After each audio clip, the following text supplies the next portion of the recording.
They don't want us knowing our history. They don't want us knowing where we came from. Because if you are a person without a history, who are you? Where do you come from? As Africans, we are too busy running away from who we are. We don't want to embrace our Africanness. Why not? If you refuse and don't accept your Africanness, then who are you?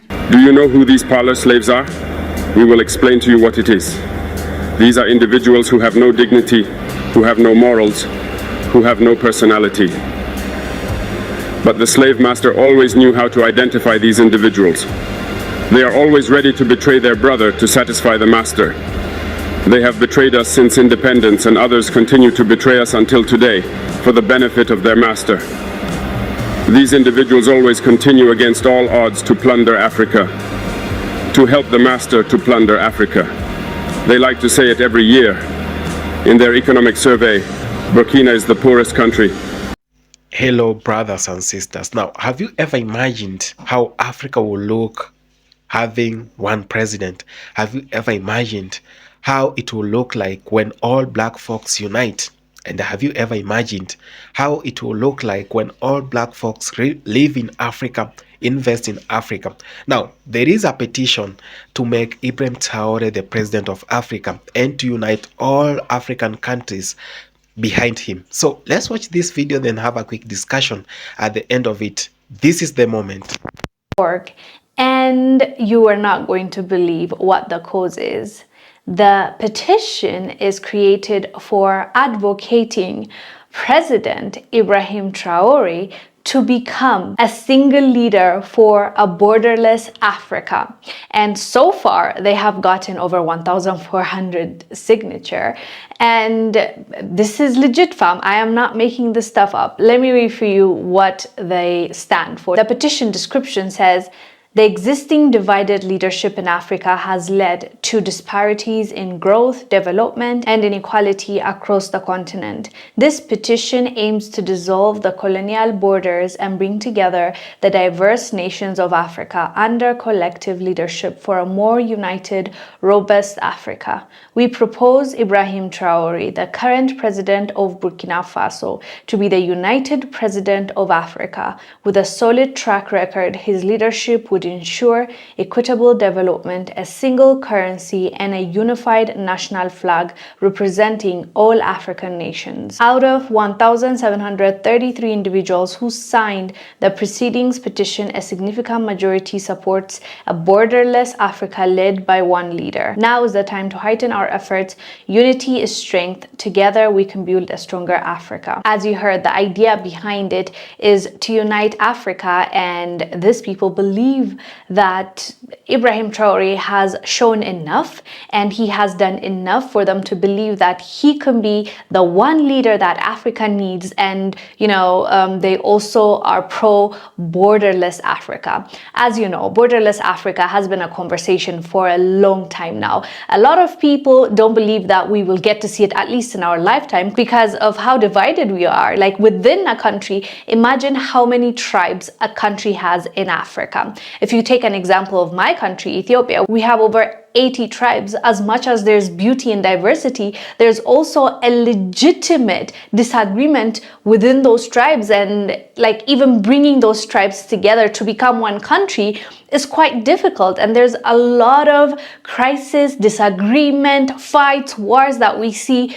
across Africa. Now imagine trying to bring those countries together with hundreds of tribes within the country and now convincing them to become one, like the whole continent becoming one. It sounds like it is going to be an uphill battle, but at the end of the day, anything worth fighting for is not going to be easy. It's going to be really hard. It's going to have naysayers. There's going to be a pushback. So we're not going to say it will never happen. You never know what's going to happen. But at least for now, if the countries within Africa can open up their borders, if they can make it visa-free to travel within, the continent, if they can make it easier for the people of Africa to move around, that's the first step. There's always an end goal, there's always something that you want to achieve, but then again, small steps need to be taken, and it starts from our governments being open to letting us explore the continent, letting us support each other's economy, letting us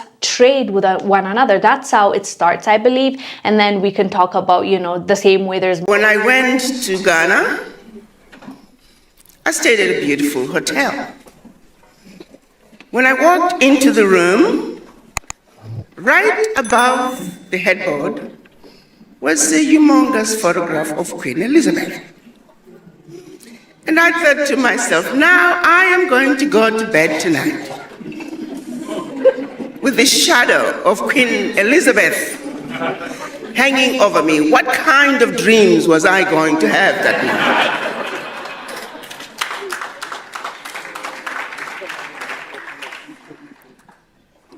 I nicely found time. I called my VP and I said, could you help me take this photograph down? We shall put it back tomorrow morning, because tonight I intend to have good dreams. Why is it that in 2024 we still have the photograph of Queen Elizabeth hanging over the walls of hotels in Ghana, and not a single photograph of a king or a chief from Ghana? We know when it comes to West Africa, the document that African countries were made to sign as they attained their quote-unquote independence, the document that's labeled the Pact for the Continuation of Colonization. On one hand, we are giving you your independence, but on the other hand, we want you to sign this document, agreeing to continue to be colonized. And if you choose not to sign this document, in my pocket, I have a gun that has your name. Guinea and Mali, they chose not to sign the document. That France moved into those countries, poured concrete into the sewage pipes, destroyed schools, hospitals, roads, anything that could be destroyed, they destroyed. Anything that they could pick up and take back with them to France, they took. They even took the last pencil. This was done as a way of letting the other African countries know that should you refuse to sign this document, this was the fate that awaited you. You have to give up 85% at that time of your bank reserves, deposit them with France. Those funds, once gone, they're not coming back. All your minerals discovered and yet to be discovered belong to France, and French companies had the first right of refusal. Your language of instruction shall be French. Your military can only be equipped by France. Your military can only be trained by France. You must give up control of your finances. You must give up control of your natural resources. You must give up control of your military. Now, if you stay away from those, you are free to run your country as you wish. What kind of a country are you running? What kind of a leader are you? To this day, those African countries are still required to deposit their bank reserves with France. Now, the numbers have gone down some. They're down to the 50, 55, 60. But by and large, with the exception of Burkina Faso, Niger, and Mali that said, France, pack your bags and go home, the rest of the African countries are still subjected and held to the Pact for the Continuation of Colonization. But our leaders, for various reasons, and we know those who have tried to pull away, They've either been assassinated or exiled. So the realities are there, that if African leaders try to push back, there's some serious consequences. In spite of all that, there are some other issues that they also could deal with. We know the NGOs are nothing but wolf in sheep's clothing as they come into our countries. A lot of embassies as well. We have a few nice embassies. But we have many countries that are also just here to make sure that they continue to destabilize the countries. They make sure that the elections are forever interrupted. Why is it that we are all fully aware that the loans that are being given to African countries, the loans that have been given to African countries for centuries, are frivolous loans that have been paid 1 million times over? Why is it that our ministers of finance every year, twice a year, they go to the World Bank? They know what's going on, but they say nothing. What is keeping us as Africans from coming together and speaking with one voice and letting the World Bank know and the IMF that we have paid for these loans a gazillion times over? We aren't paying for them no more. What are we afraid of? Why can't we just say it like it is? It is damn wrong. And it cannot continue.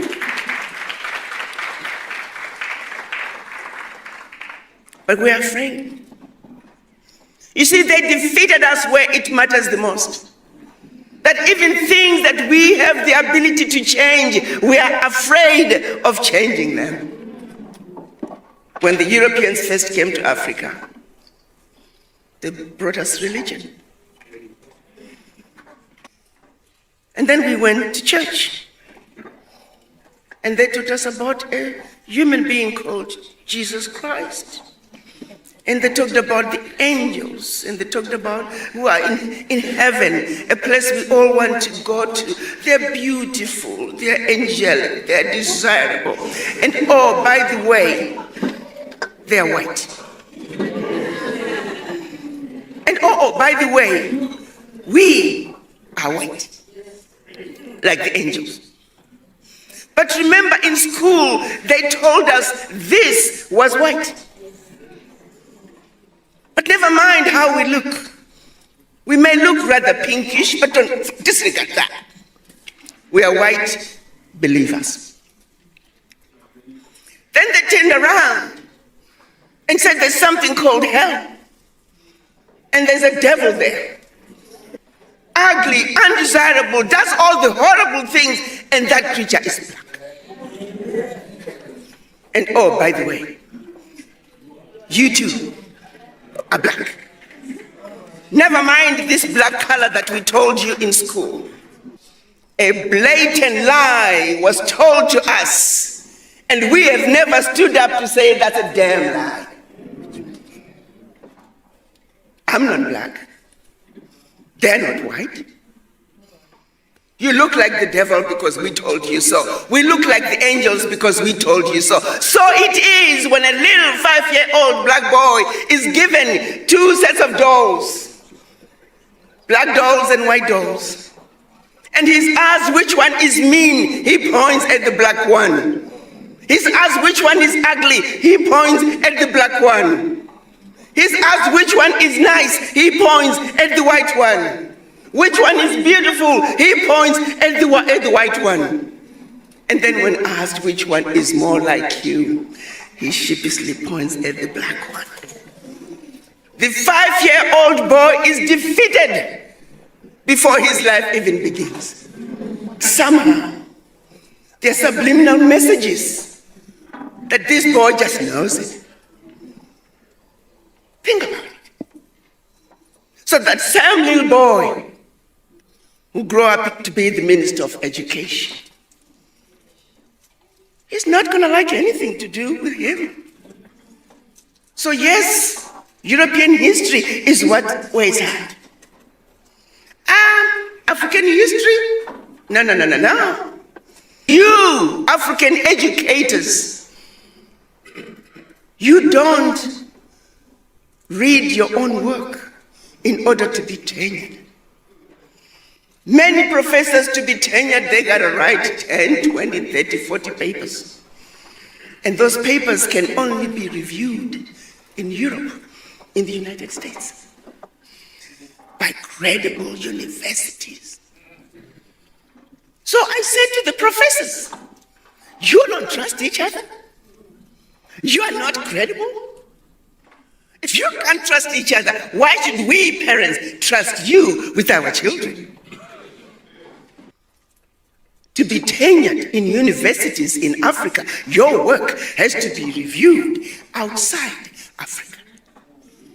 What's wrong with having universities in North Africa send their work to Southern Africa? Universities in West Africa send their work to East Africa. But no, black professors are going to be reviewing it. It's not acceptable. They won't have the same weight. Stupidity has got to come to an end. It is filtering through to everything that we are doing. I am telling you, my brothers and sisters, we are the laughing stock of the world.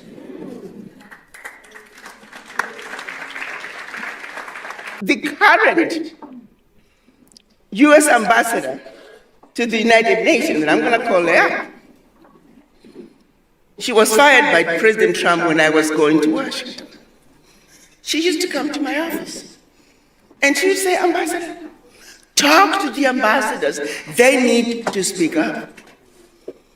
When she was the former Assistant Secretary of State for African Affairs, she said, Ambassador, I'll be sitting on this side with the American side, and there'll be the Africans over there. She said, if they could just say some obvious things that would help her come back and make decisions and recommend certain changes.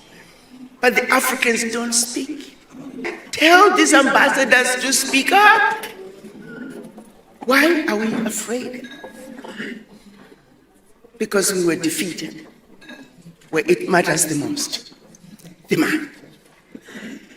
So no matter how hard we try to change our Africa, until we heal from the legacy of colonization, nothing we try to do is going to succeed.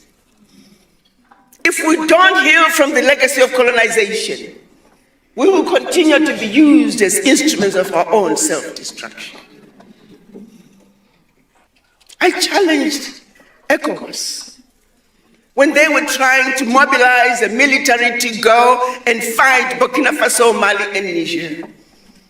Oh, we can have a coup. I said, help me understand something. France has had coups against these nations for centuries. When France is forcing these countries to deposit their bank reserves with France, that's a coup. President Tinubu, what have you done about this coup? You are sitting on the big boy chair now. Talk to me. What are you going to do about this coup? When France is making sure that all natural resources for these countries belong to France, that's a coup. What are you going to do about it, ECOWAS? But somehow, we don't see them as coups because it's the white men doing it. If a black man was doing the same thing to another black man, oh, you know, they'll call them out in a heartbeat.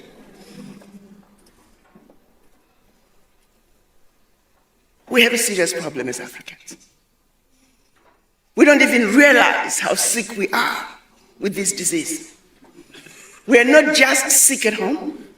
We are not just sick in the doctor's waiting room. We are not just sick in the general ward in the hospital. We are in the intensive care. As a doctor, I cannot help you unless you come to me with your complaints. At least recognize that you're sick. But most of the time, we don't even realize that we are sick. This stupidity that is going on in Africa has got to come to an end.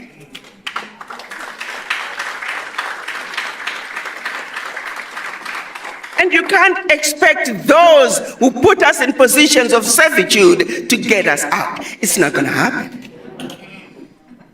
When is the African going to wake up? The African is stupid in Africa. The African is stupid in America. The African is stupid in South America. The African is stupid in the Caribbean. Wherever you see us as black people, we do some of the most stupid things.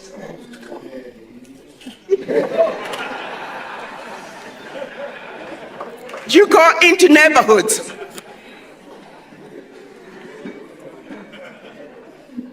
In America, where I've spent most of my time, look at the Mexicans.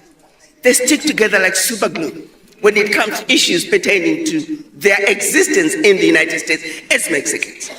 The Irish, the Jews, the Chinese, the Indians ask for their voices loud and clear because they understand the importance of unity. They don't have to love each other, but they understand when it comes to issues pertaining to their sheer existence, they must stick together like super glue. But when we ask for the voices of black people, we scatter like mice. We don't believe in each other. I was in Dallas and one Zimbabwean, I was asking, are there a lot of Zimbabweans who are you? No, I don't talk to Zimbabweans. I'm the only black person in my neighborhood, and she was so proud of it. I'm speaking to another friend, this time in Zimbabwe. She was so proud that her son cannot speak Shona, and that the son speaks English like a British. And she's telling me this with a certain level of pride. And that's the mother, which means the child is just as doomed. When are we going to wake up and realize that our inability to move forward as a people is because we were defeated where it matters the most? What are we going to do about the educational curriculum? Because that's where it begins. They don't want us knowing our history. They don't want us knowing where we came from. Because if you are a person without a history, who are you? Where do you come from? As Africans, we're too busy running away from who we are. We don't want to embrace our Africanness. Why not? If you refuse and don't accept your Africanness, then who are you? You can never speak English like an American. Then you don't want to speak your own vernacular. Then who are you? You are just like a ship without an anchor. The wind blows that way, there you go. The wind blows that way, there you go. And there are too many of us who find themselves in that boat without an anchor. What's happening in Burkina Faso must be supported. What's happening in Mali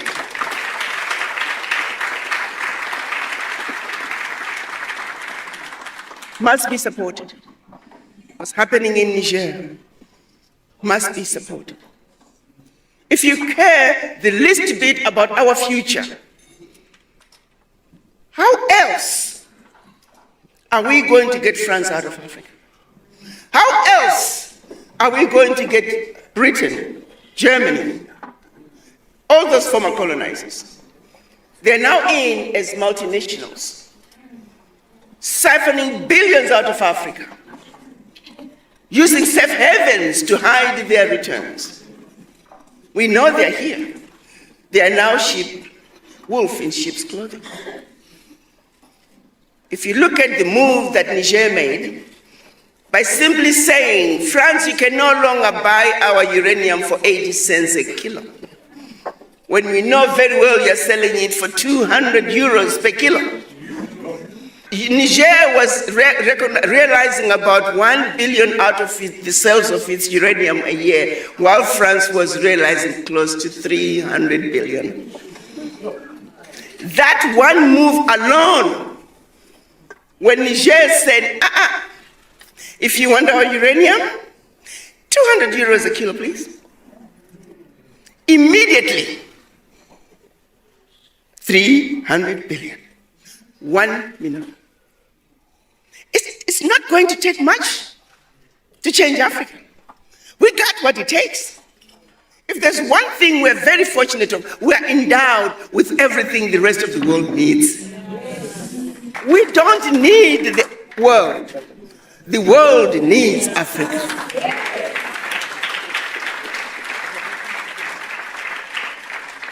But do we really know that and believe in it and are ready to stand up and proclaim who we are? And let them know. But I've sat in meetings where I've seen ministers, America, can you help us with this? Europe, can you help us?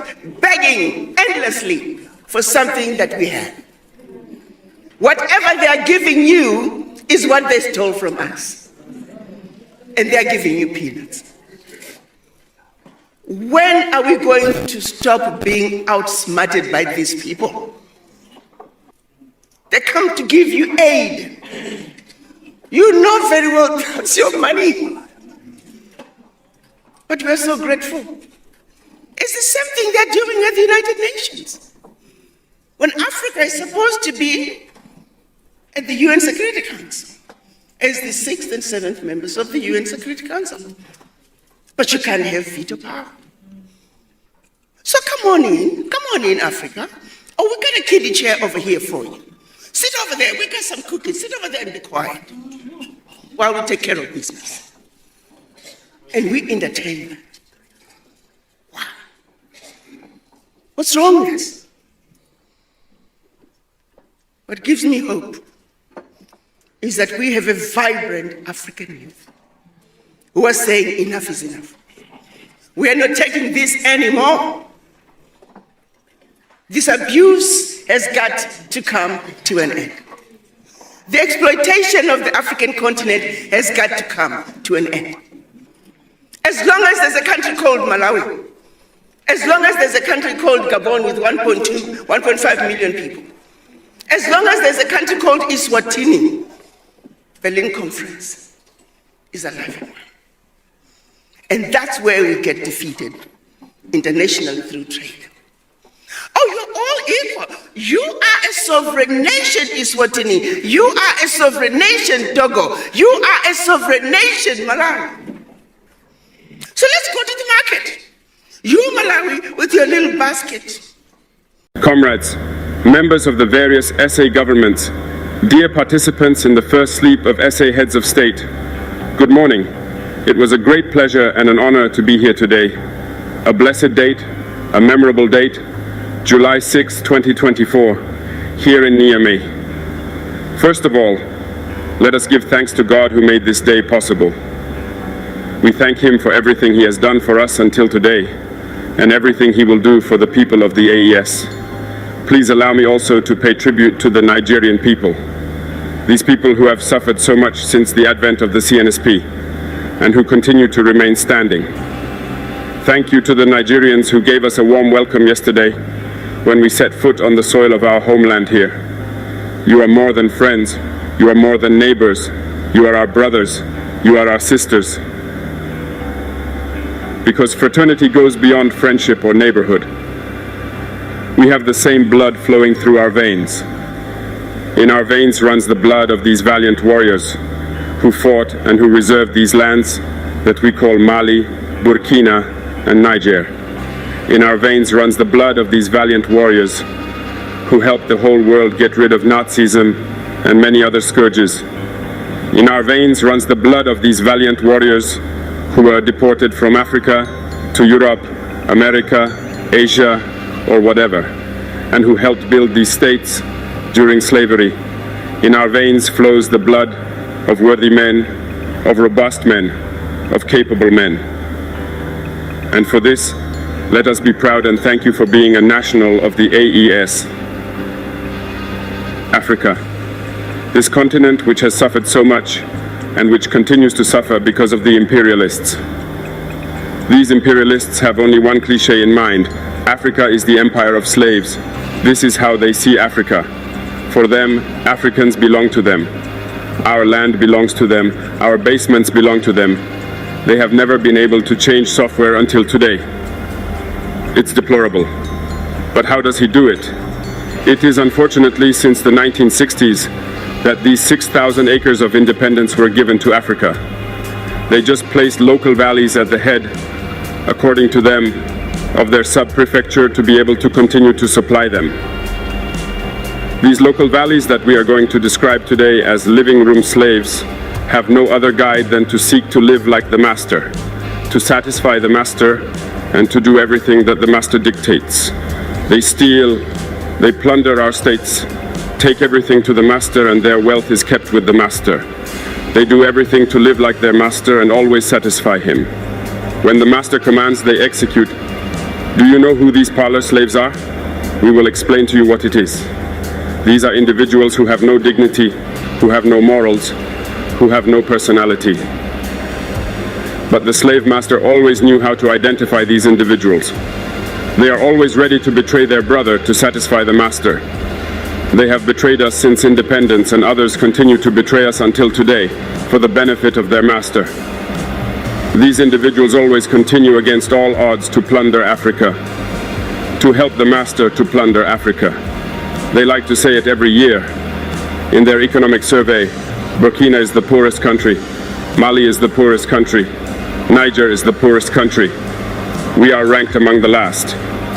All right, if we are as poor as they say, but when the time came to take responsibility, we asked these masters to leave the place. Why don't they want to leave? Because we take the case of Niger. For more than 40 years, certain countries have exploited uranium to produce energy at home. From Ottawa to Paris, the streets are illuminated. It's light. But in Niger, it's darkness. Security that served us. When you go to our states, our soils are drilled all over to search for precious metals such as gold. But often, there is not even the slightest accessible road to reach areas where they exploit some basic social services. This is why we decided to revolt and take the destiny of our countries into our own hands.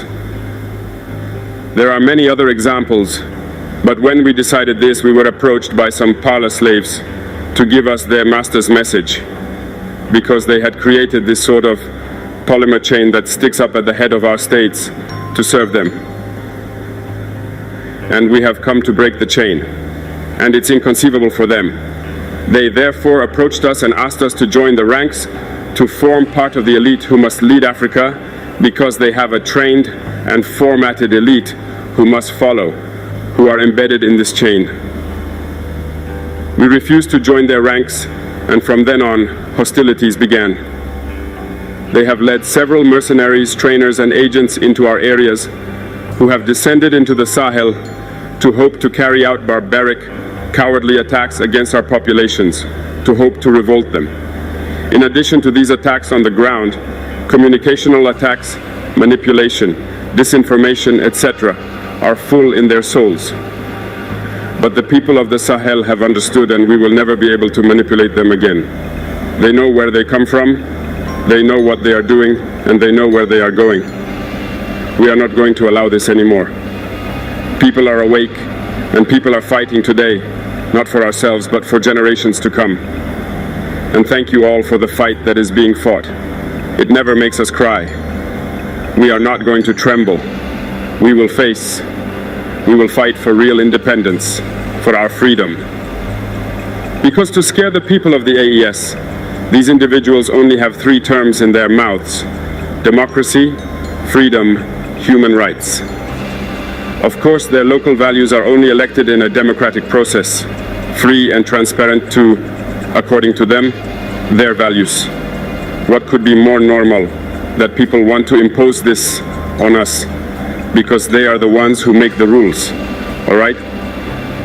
We decided to take responsibility for ourselves. This is why on May 26, 2023, when Niger decided to turn the page, the slaves of Salon and their masters mounted the high horse. They put their local values forward and decided to wage war against the Nigerian people. We therefore said, whoever dares to attack Niger, we will face, because we will wage a merciless war until the last drop of blood for anyone who dares to attack our states. This word, this decision that we had yesterday, is relevant today and will be relevant tomorrow and forever. Thus, the AES was born on September 16, 2023, in a mutual defense architecture. But we found it necessary to extend and enlarge the AES architecture. What brings us together today must allow us to move into other areas in addition to defense, notably finance and the economy, infrastructure, health, education. Anyway, so on. I therefore hope that this moment will be a story for us that we will write for the AES, but especially for Africa and for the whole world. May God enlighten each and every one of us. May God inspire us in these tasks entrusted to us, and above all that, when we carry out all our work, may we have only one thing in mind: the supreme interest of our populations. On this, we pray once again to the good God that He accompanies us all in our various tasks, that He protects our fighters who, thanks to them, allow us to sit here and exchange around the future of our states. A petition in Africa to make Ibrahim Traore the president of the United States of Africa. Now, if this is going to go through, we are going to see a series of changes in the coming days. But guess who is going to oppose this? Who is going to oppose this petition to make Ibrahim Traore? One, it is black folks in Africa. And two, the biggest opposers of this movement are the black presidents, are the African presidents of different countries in this same continent. Now, you must be asking yourself questions that why are black people fighting their own black people? When Muammar Gaddafi came out and he wanted to join and unite Africa to be one country, and he even went ahead to say that it's not a must I become the president of Africa. If this actually comes true, that it is not a must I be a top member in the government that is going to be formed in Africa. Someone else can be the president of Africa, and we can unite, share our own resources amongst our own people, and make sure that this continent is liberated, fully liberated from the colonial masters such as France, the US, UK, and all these other Western countries that continue exploiting Africa. Now, after saying that, you know the chaos that came in. Obama came after him. They sponsored war and mayhem in his own country. You should see a video how they humiliated that guy before they killed him. It was so sad. It was so sad. You can't watch that video and hold your tears. This is whatever it has happened in Africa. And that guy, Muammar Gaddafi, funded so many other countries in Africa. He helped solving crisis in Africa. When Uganda had war with Tanzania and many other countries, when Uganda was falling apart in 1984, it is this guy who came in. He sent the soldiers from Libya to come and help Uganda. But when the time came, when all African presidents needed to stand with him against the Western countries, because he was only fighting for the interest of Africa. The Western countries were opposing whatever was happening in 2010, 2006, and 2008 in Africa, just because this man was not allowing them to exploit his country. He was not allowing this man, he was not allowing these people to exploit Africa. That he went in every and each African country telling them the truth.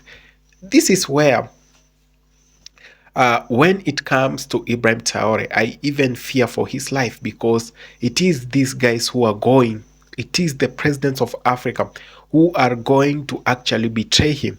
You see, they are trying to distance themselves from him because he stands with the truth, and they stand with the Western countries, that they want to hear whatever Donald Trump is saying today and whatever orders and policies he's going to give them to take to their countries.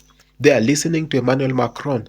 They are listening to the UK government. Now, if you are a very keen and very interested person in politics, you must know this, that when Queen Elizabeth died some 2 years ago, all presidents in Africa went to that site, and you could see how they were being treated. They were mistreated, put in one bus, and they sat with the locals. That really says a lot on how they view Africa, and on how they view the leadership of this continent, and how they view the leadership of black people and black folks. So when we say that we want to unite this country, when we say we want to unite this continent, when we say that black people should unite, we just do not mean we talk and leave it at that point. We've been doing this for the longest time. When people like Malcolm X were facing very difficult challenges from the Western countries, no black person stood with them. When Martin Luther King was going around spreading the gospel of unity, black people didn't help them. But when they were assassinated, when they died, it's all when every black person wanted to express how sad they were. It's when up to date we still talk about them, because we didn't help them, and we are the first people to sympathize with them. We don't want to help Ibrahim Traore. We don't want to help Apilo Lumumba. When Thomas Sankara was fighting for the continent of Africa and the western part of Africa, no leader came to his aid. No one came to help him. But after his death, they call him the legend, Thomas Sankara. So we must stop these black folks. We must stop this at all. We are full of pretense. We are full of ourselves. We only want that thing that works for ourselves. And this is whatever is happening with the African leadership, that the presidents in Africa are only interested in something if it is going to benefit them directly, not even their country, themselves and their families. And this is why we say, if the unity we are talking about is to begin with us who are not in leadership. These people who are not in leadership are the majority. We, the people, must unite. We black folks, before we start saying of our leaders. When we unite, we don't care whatever our leaders does. If they want to unite, if they want not to unite, it's up to them. However much, if this is not going to succeed, we are going to blame ourselves, because we are going to live in oppression for the rest of our lives. It has never been easy being a black folk in the diaspora. We've been seeing how our black brothers are crying out and how things are not working for them. But we've kept quiet.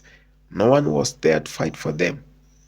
But when they were assassinated, when they were eliminated, we were all there talking about how they were good, calling them big names, the legend, Sahu, Sir. This is not actual. This is not, it doesn't sit well with me that we only praise our leaders when they are dead. Some people still oppose Ibrahim Traore, some black people. And I see some others calling him a dictator and all those names. Okay, you have your puppet. Stick to your puppet. If violation of human rights, people are dying in DRC because Rwanda has been funded by Western countries to cause chaos, because the president of DRC had started talking about the exploitation of mineral resources. Now, DRC is being attacked for standing with the truth. Now, they are funding rebels to fight the government and to fight the people, innocent people. So when we say this pretense must come to an end, we mean it. That we must stand with the people And we must stand with the few who support the movement and who are in the cause. That if we want to change the cause of black people, we black folks have seen it a lot. That our own brothers and sisters have been enslaved for 400 years without reparations. They have never been paid reparations. And if at all the African continent was caring about the black Americans or the African diasporans, believe me not, they will have received their reparations, because this is something that could have been talked. And black people in the US will have received reparations. Black people in the UK will have received reparations. In Germany, in Spain, and all these Caribbean countries and everywhere around the world who were enslaved to work for the puppets and to work for the colonial masters. So when we say we are uniting Africa, it starts with you who is watching this video. It starts with you who have been following this channel for the longest time. It starts with you, and it starts with me. If we too can sit together and discuss the matters concerning black folks and discuss matters concerning the unity of the African continent, then we should not talk about the unity of black people. We should not even discuss the unity of our leaders. The unity of our leaders doesn't matter if we are not united. But if we are united, it will force them to unite. They will have no other choice, because if you are united, we can install our own leaders there. But if we continue this way, we are going to suffer. Thank you so much for having taken your time to watch this video. I appreciate so much. If it's your first time, consider subscribing, sharing, and liking this video. Thank you so much.